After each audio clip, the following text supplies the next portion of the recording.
தெலங்கானா மாநிலம் ஐதராபாத்தில் காணாமல் போன 1 கோடி ரூபாய் மதிப்புள்ள 310 செல்போன்களை 30 நாட்களில் மீட்டு உரியவர்களிடம் ஒப்படைத்துள்ளனர். திருடப்பட்ட செல்போன்களை CEIR போர்ட்டல் மூலம் போலீசார் மீட்டது எப்படி? தெலங்கானா மாநிலம் ஐதராபாத் பகுதிகளில் கடந்த 1 மாத காலத்தில் பொதுமக்கள் தவறவிட்ட மற்றும் திருடர்களிடம் பறிகொடுத்த 90% செல்போன்களை போலீசார் மீட்டுள்ளனர்.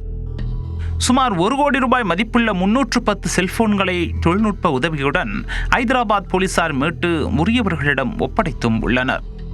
செல்போன்களை பறிகொடுக்கும் பொதுமக்கள் உடனடியாக CEIR என்ற போர்ட்டலில் காணாமல் போன தங்களின் செல்போன்களின் விவரம், தங்களுடைய இமெயில் ID மற்றும் செல்போன் எண் ஆகியவற்றை பதிவிட வேண்டும். CEIR போர்ட்டலில் கேட்கப்படும் விவரங்களை பதிவேற்றம் செய்துவிட்டால் அவர்களின் செல்போன்கள் 99% கண்டுபிடிக்க வாய்ப்புகள் உள்ளன.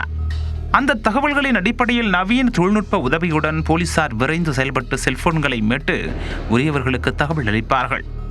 மேலும் இதுபோல் செய்வதால் தங்களுடைய செல்போன்களில் பொதுமக்கள் சேமித்து வைத்திருக்க முக்கிய தகவல்களை யாரும் திருடிவிடாமல் தடுக்கவும் முடியும் எனவும் போலீசார் தெரிவிக்கின்றனர். இந்த நிலையில் மீட்கப்பட்ட செல்போன்களை போலீஸ் அதிகாரிகள் அவற்றின் உரிமையாளர்களை வரவழைத்து அவர்களிடம் ஒப்படைத்தனர். 30 நாட்களில் திருடப்பட்ட 310 செல்போன்களை மீட்ட போலீசாரை அதிகாரிகளும் பொதுமக்களும் பாராட்டி உள்ளனர்.